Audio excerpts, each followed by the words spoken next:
Bismillah. Bismillah. Bismillah. Assalamualaikum ya guys.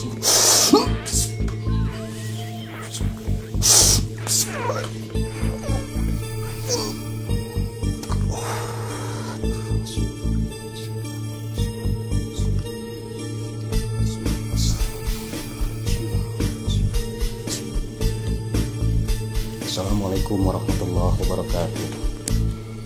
Saya mau bertanya sama kamu, kenapa kamu mau disuruh? Dan apa benar pertanyaan saya pertama, apa benar kamu bisa menyakiti orang di saat kamu disuruh untuk menyakiti orang? Benar. Apakah kamu benar bisa mengambil duit orang lain di saat kamu disuruh? Benar. Ya. Dan kenapa kamu tidak mau berontak saat itu? Kalau kamu tidak mau saat disuruh? Tidak bisa berontak. Tidak mampu. Ya. Dan terus saya tanya lagi, apakah benar kamu ingin terbebas dari pengendalian orang-orang yang jahat itu? Benar? Betul.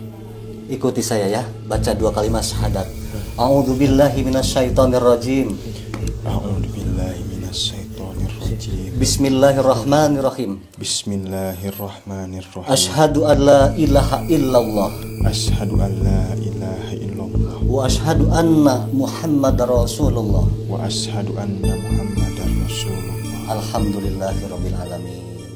Saya yang jahat itu bukan jenglotnya, tapi manusia yang menguasai jenglotnya. Kadang-kadang dikasih darah hewan, dikasih darah manusia, ditekan pakai ilmu-ilmu tingkat tinggi yang bisa menaklukkan dia, disuruh ngambil itu, ngambil inilah, disuruh menyakiti lah, kadang-kadang begitu. Kalau soal pengobatan, pada tahun 2008 saya ada yang manggil ke daerah yang jauh dekat pantai, yaitu yang namanya kalau nggak salah yaitu daerah Sungai Buntu, Karawang. Saya melihat kondisi orang yang sakit yang sangat-sangat mengenaskan. Memang usia udah begitu tua lah, lebih dari 70 tahunan. Dia sakit, jadi nggak bisa bicara, nggak bisa bergerak, seolah-olah semua saraf-sarafnya itu mati. Tapi kata dokter itu tidak mati. Kata dokter itu tidak lumpuh, tapi anehnya dia itu saraf-sarafnya mati semua, bergerak pun tidak bisa, bahkan makan minum pun dia tidak bisa.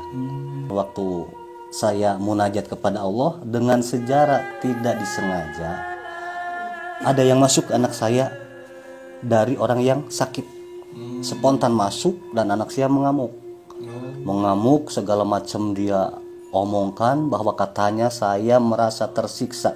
Sekian tahun saya ada di dalam jasad orang ini dan sekian puluh tahun saya dikekang, disuruh menyakiti orang, disuruh ngambil duit orang, katanya, kata Khodam yang masuk ke dalam jasad anak saya. Dan saya ini udah bosan dan saya ini mau bertobat, katanya gitu ya. Dan mau tolong, katanya, saya bantu untuk terlepas dari ikatan ilmu hitam yang sangat tinggi yang sehingga bisa menaklukkan dirinya, si Khodam itu.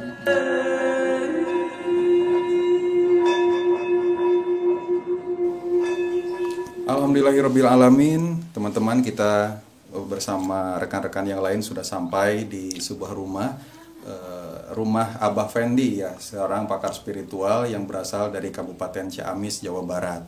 Dan beliau ini bersama anak-anaknya akan berbagi cerita tentang pengalaman beliau mengobati seseorang yang hampir seluruh tubuhnya itu lumpuh. Dan ini bukan kena oleh penyakit medis tetapi non medis.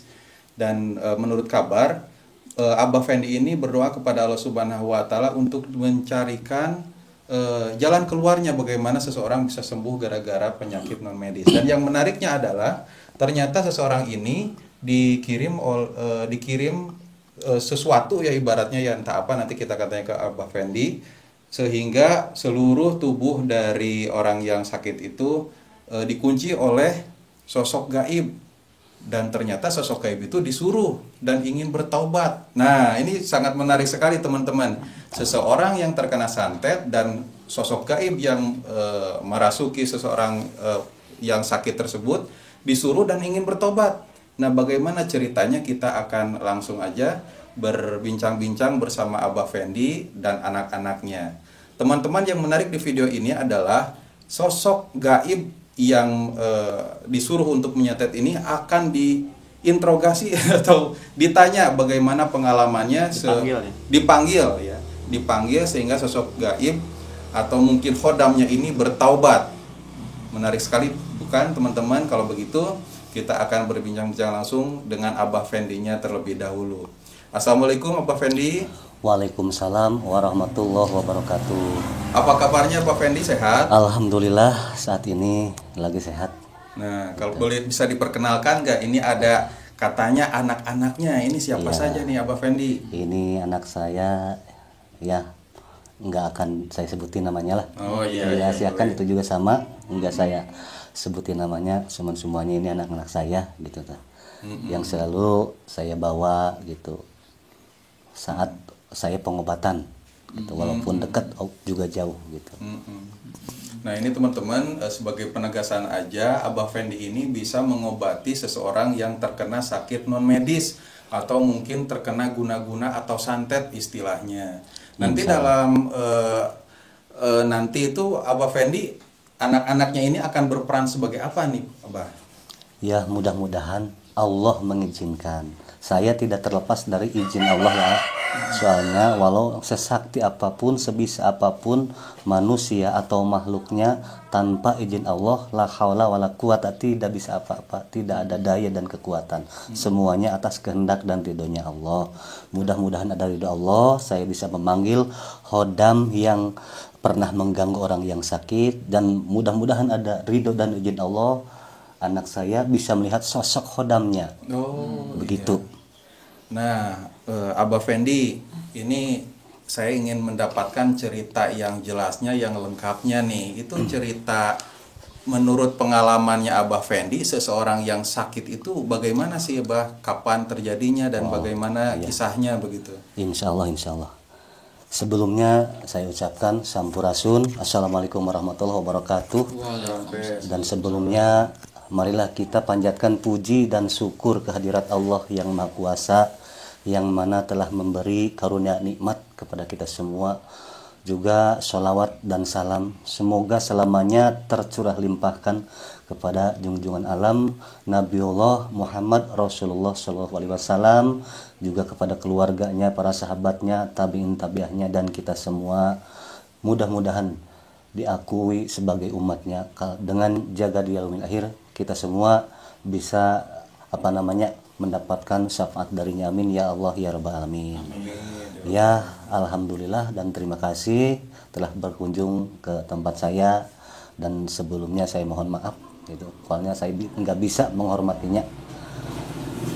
Kalau soal pengobatan, pada tahun kurang lebih tahun 2008 kalau nggak salah ya, tahun 2008 saya ada yang manggil ke daerah yang jauh dekat pantai, yaitu yang namanya kalau nggak salah yaitu daerah Sungai Buntu Karawang, kalau nggak salah gitu. Nah, nggak salah, Sungai Buntu Karawang. Saya naik motor dari sini, kalau nggak salah berangkat jam 10 pagi, datang ke sana karena saya nyasar, jalannya tidak tahu, waktu itu belum ada HP Android gitu. Saya nyasar sampai sana jam 1 malam, sampai ke tempat orang yang sakit yang menyuruh saya datang ke sana. Alhamdulillah waktu jam 1 malam saya dipertemukan, saya istirahat sejenak. Habis itu saya melihat kondisi orang yang sakit yang sangat-sangat mengenaskan. Memang usia udah begitu tua lah, lebih dari 70 tahunan. Dia sakit, jadi nggak bisa bicara, nggak bisa bergerak, seolah-olah semua saraf-sarafnya itu mati. Tapi kata dokter itu tidak mati. Kata dokter itu tidak lumpuh, tapi anehnya dia itu saraf-sarafnya mati semua, bergerak pun tidak bisa, bahkan makan minum pun dia tidak bisa. Begitu selama udah hampir 40 hari 40 malam. Nah, sedangkan yang mengobati dia itu bukan hanya saya, banyak orang yang lebih pintar, lebih hebat. Cuman saya punya keyakinan bahwa yang bisa menyembuhkan semua makhluknya bukan manusia, tapi Allah Subhanahu wa Ta'ala. Manusia itu hanya kepanjangan tangan dari Allah saja, gitu. Dan mudah-mudahan, kata saya dalam hati, saya diangkir, disuruh ke sana menjadi kepanjangan dari Allah Subhanahu wa Ta'ala untuk bisa memberi jalan keluar dan menyembuhkannya. Dan alhamdulillah, ya kurang lebih saya 30 menit saya bertawasul hanya kepada Allah melalui kemuliaan Rasulullah, dan saya meminta petunjuk kepada Allah jalan keluarnya supaya bisa terbuka penyebabnya apa orang ini yang sakit sampai tidak bisa bergerak, sampai tidak bisa minum dan tidak bisa makan, bahkan tidak bisa bicara sama sekali. Alhamdulillah jawabannya ada. Saya waktu itu sama anak saya, ya sama anak saya, dan waktu saya munajat kepada Allah dengan secara tidak disengaja, ada yang masuk ke anak saya dari orang yang sakit, spontan masuk dan anak saya mengamuk segala macam dia omongkan, bahwa katanya saya merasa tersiksa sekian tahun saya ada di dalam jasad orang ini, dan sekian puluh tahun saya dikekang, disuruh menyakiti orang, disuruh ngambil duit orang, katanya, kata khodam yang masuk ke dalam jasad anak saya. Dan saya ini udah bosan dan saya ini mau bertobat, katanya gitu ya. Dan mau tolong, katanya, saya bantu untuk terlepas dari ikatan ilmu hitam yang sangat tinggi yang sehingga bisa menaklukkan dirinya si khodam itu. Mohon dilepaskan.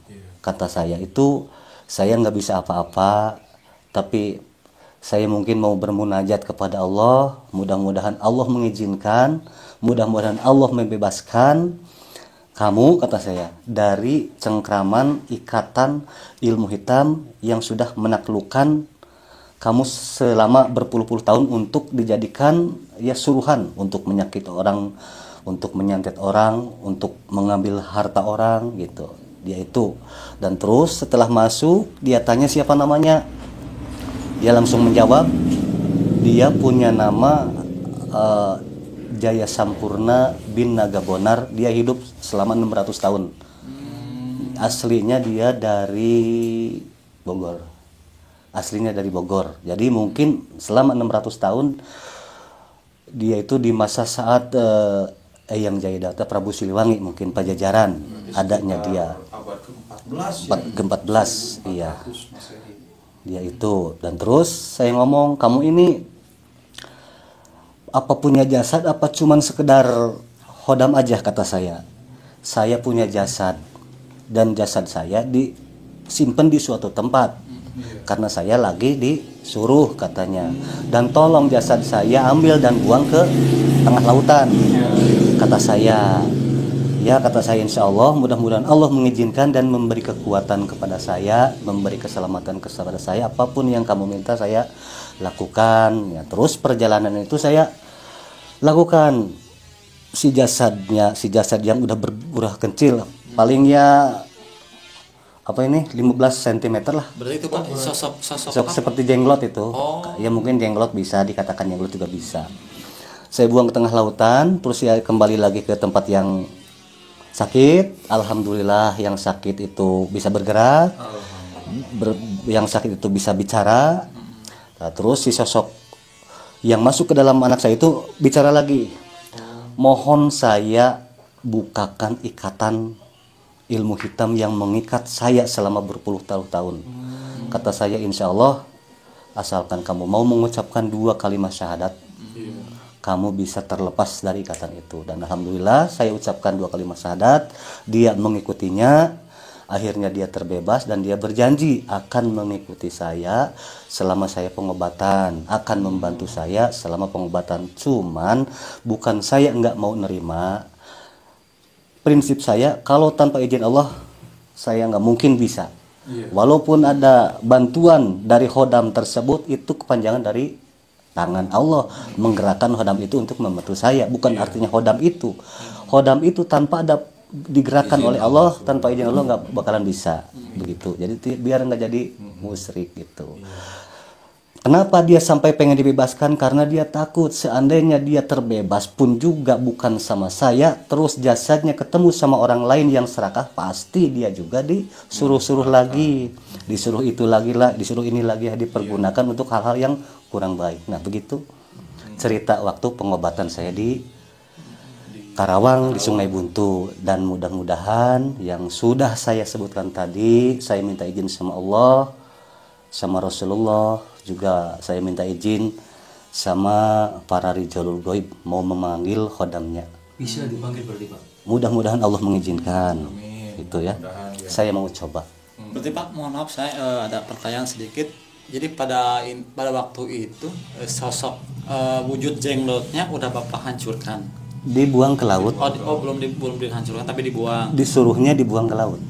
Tapi kalau sosok khodamnya masih ada sampai sekarang. Iya, soalnya dia sudah terlepas dari jasadnya. Gitu. Berarti mungkin untuk pembuktian sekarang Bapak akan memasukkan sosok jenglot khodam jenglot tersebut nanti ke mediator gitu. Ya, mudah-mudahan mudah-mudahan. bisa gitu ya. Mudah-mudahan bisa, ada izin Allah. Bang, mau langsung dimulai aja Pak? Boleh, Bagaimana? boleh. A'udzubillahi minasyaitonirrajim. Bismillahirrahmanirrahim. Assalamualaikum ya sayyidi ya Rasulullah. Assalamualaikum ya Nabi Allah. Assalamualaikum ya Habiballah. Assalamualaikum ya rijalul ghaib. Sampurasun leluhur sakawayana, sampurasun leluhur pajajaran, sampurasun yang jaya sempurna binaga benar. Assalamualaikum para waliullah. Bismillahirrahmanirrahim. Assalamualaikum yang jaya sempurna.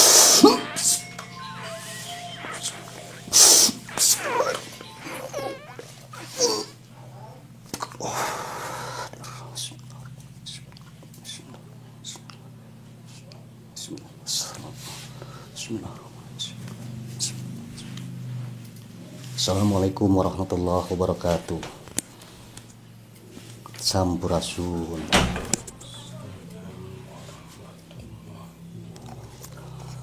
Alhamdulillahirabbil alamin. Maaf saya mengganggu kehadiran yang jaya sempurna. Bukan saya berniat mau mengganggu, cuman saya pengen silaturahmi. Keberadaan yang jaya sempurna apakah benar masih bersama saya, dan apakah benar masih ada di jalan Allah? Maksud saya begitu. Barangkali ada yang mau dikatakan.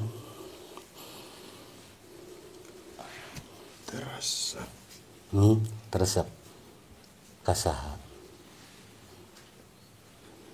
Teresep. Oh, teresep di Nggak suka di kamera atau gimana? Tanyain Bang. nggak suka di kamera gitu, tuh suka di kamera. Oh, lobaan. Lobaan anu hadirna nya, loba anu datang maksudna gitu. Pengen cuman cari informasi Mohon. aja. Mung saukur hoyong cari informasi bungkul, ya pengen cari informasi aja gitu. Apakah keadaan yang jaya sempurna itu masih ada di jalan yang diridhoi Allah atau sudah lain? Kumaha? Insyaallah Alhamdulillahirabbil alamin. bakal tetap di jalan Allah. Alhamdulillahirabbil alamin. Mudah-mudahan Allah Subhanahu wa taala ngalungsurkeun rahmat sareng magfirah ka sadayana. Amin ya rabbal alamin. Nya hatur nuhun kalayan abdi maksad nama hiji silaturahmi, kadua hoyong netapkeun apakah leres yang jam sempurna masih aya di jalan Allah atau nanti anjeunna tos kabawa ku sakaba-kaba. Maksudna mah kitu wungkul. Pengen tahu sekarang tinggalnya di mana? Kalau sekarang ayeuna tinggal di mana? Kaulah tetap Di dia. di Alhamdulillah, hatur nuhun pisan. Janten anjeun tetep di dia. Alhamdulillah. Kunaon kapungkur waktu di piwat teu bener teu tiasa ngalawan. Nah, terus kumaha? Waktu kapungkur waktu di piwarang ku jalma nu pinter, nu sakti teu tiasa ngalawan tak kumaha? Ta ilmuna disaluhureun tak kumaha? terajan kenal Islam Can kenal Islam. diatur atos diwawahkeun sareng agama Allah. Alhamdulillah ya, terima kasih. Katanya dulu itu belum mengenal Islam, seandainya dia sudah mengenal Islam, insya Allah dia bisa berontak melawan yang menguasainya. Dia mengucapkan terima kasih sudah ya dikenalkan dengan apa yang namanya Allah dan apa yang namanya agama Islam. Mungkin bisa Gitu. terbuka pertanyaan. Iya. Bagaimana dulu cara beliau untuk mengambil kekayaan orang lain? Nah, terus bagaimana cara untuk mengambil kekayaan orang lain katanya? Terus dengan Apa? antisipasinya juga nanti. Iya. Apakah ya nyanaha secara disedot? Tak kumaha?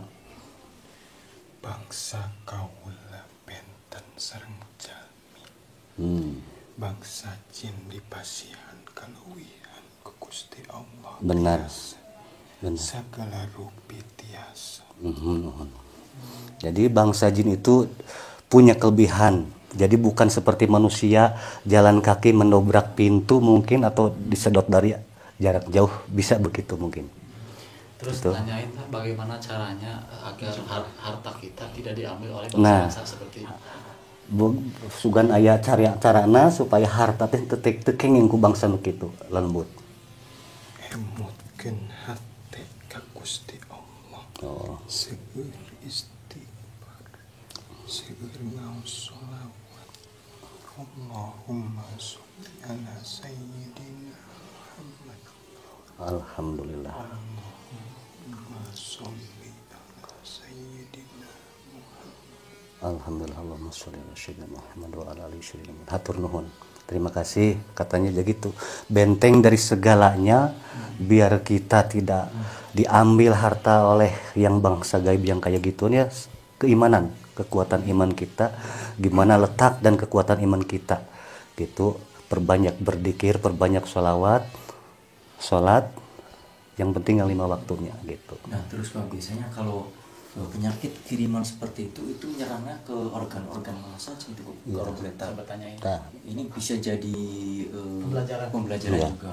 Teras yang diserang ku bangsa gaib. Eta organ-organ naon wae nu diserang ku bangsa gaib. Nah, Teh karena perasaan. oh karena perasaan supaya mati rasa gitu. Kumaha cara mencegahna? Mencegahna sami seperti tadi. Emut ka Gusti Oh. Allah. Zikir. Dikir. Teu anu kaserang ku panyakit model santet sapertos kitu mah khusus jalma-jalma anu poho. Tah, benar. Kadang-kadang gitu, kadang-kadang nu sering menghayal, sering melamun gitu. Kadang-kadang gampang lah terkena. Tapi kalau kita selalu berdikir, selalu apalah, insya Allah gitu. Terus teruskan bagaimana tanggapannya bila bertemu dengan seseorang yang masih menyimpan sosok jenglot? Bagaimana takumaha iya tanggapan eyang upami katingali aya seseorang aya jami anu nyimpen jenglot anu nguasai jenglot, nah eta teh wajib dibebaskeun takumaha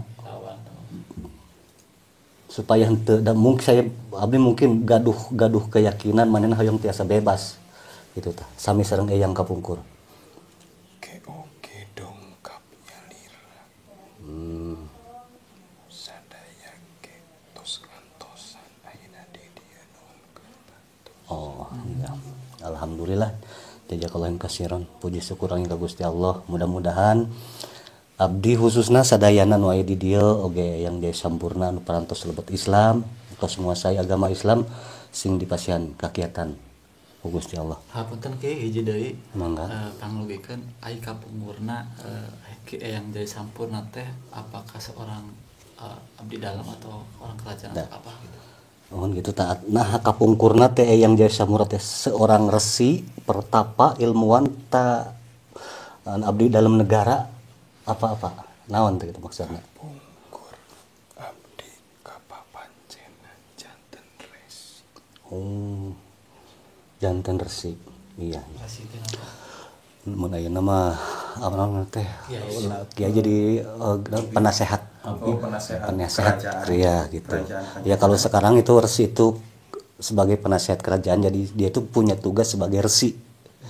Sebagai resi mungkin. Sadaya putra raja ku abdi dibimbing. Mampu gitu. Iya, Nah, terus kenapa memilih jalur apa tadi? moksa jalur. Ta waktu dulunya waktu kapungkur bisa gagal moksa eta kunaon tah? Bisa gagal moksa. Hati abdi kirang bersih. Mohon. Jadi masih kene emut karena kaduniai wian gitu. Mohon. Berarti sebelum Islam agamanya apa? Sebelum Islam, satu acan Islam manawi? Perjantan agama Oh, Hindu. Hindu. Mohon sesuai. Ya, hatur nuhun. Juga terima kasih. Karunya ya. Bisa ada yang bertanya? Dalam meeting Masih karunya. nyambung Pajajaran atau Ini atas tekiatin. Oh iya. Ya, terima kasih akan saya kirim doa ya. Biar kita semuanya selamat, yang selamat. A'udzubillahi minasyaitonirrajim. Bismillahirrahmanirrahim. Ajamtu alaikum ya ashabas sihri wal waswasi wa tasamtu bika ya Allah. Ya Allah, ya Allah. Wa bihaqi hidir. Wa bihaqi hidir wa ilayasin wa bihaqi kahinijin mahijin ka kahijin jujin wa bihaqi kahijin mahijin ajin ajin. Wa bihaqi adam wa nahin wa tasamtu bika min syarril jin wal insi wal rahman wasyaitin wa dhubihi wa min kulli afati wal hati wa tasamtu bika min kulli balin. Bihaqi danialin wa bihaqi aijin dari sinurisin wa bihaqi haniyan saruhin wa yan sibut matika ya Allah, ya Allah, ya Allah. Ifadni minal balai wal balaya wal fati wal kufur balik bikin wa isya wa bihaqi Dawud wa Zakaria wa bihaqi Ismail wa Yahya wa bihaqi Isa Sallallahu yaman la bidayatan lah wala nihayatan lahu tasumti kamin sini bikiru anti doa isyak bihirjil yaman wastajib la ya geus mustaqil agisna ya Allah pasihankan imatan yang dia sempurna di alam na Gusti yaman lasya kami sini hasbi Allah wa ni'mal wala haula wala quwwata illa billah walhamdulillah Allahu kul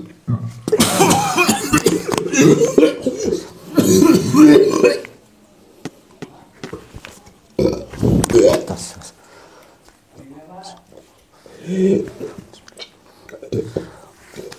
urutan bil pendukung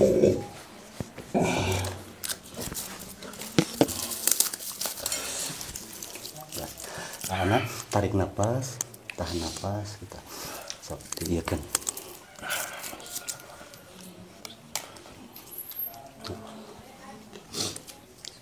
itu karena harus hiji deui tes keluar nyarannya anak itu capek Tos saudara. bentar Alhamdulillah teman-teman, nampaknya seorang mediatornya sudah sadar dan kita mendapatkan informasi tentang pengalaman seorang Abah Fendi, pakar spiritual sakti yang pernah menyembuhkan seseorang yang betul-betul lumpuh total.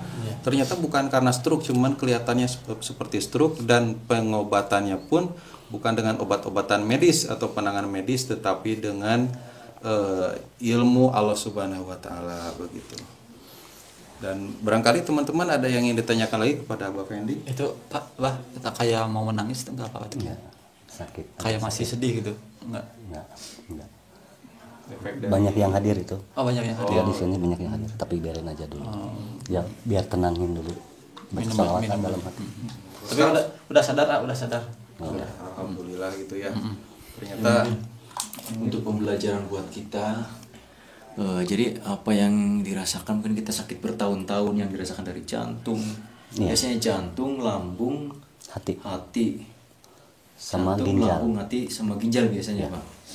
Dan dari penyakit itu kalau nggak sembuh-sembuh biasanya ada sangkut paut dengan non medis ya. iya Nah itu antisipasinya seperti apa Pak? Apabila terjadi hal-hal seperti itu? antisipasinya kan bertahun-tahun. ada pembelajaran dari ruqyah. Jikalau kita sakit di bagian ini sambil kita usap-usap, diputar-putar sambil baca Al-Fatihah bisa. meruqyah diri sendiri sambil baca Al-Fatihah, sambil baca Al-Ikhlas, Al-Falaq, An-Nas, juga ayat kursi. Dan di akhir ayat kursi, wala ya'uduhu hibduhuma wa huwal aliyyul azim, baca 70 kali biar sihir dan jinnya bisa hancur dan keluar. Dan biar racun-racun sihir yang hendak masuk ke dalam saraf-saraf bisa keluar. Begitu untuk mengantisipasi jikalau ada kelainan di tubuh kita.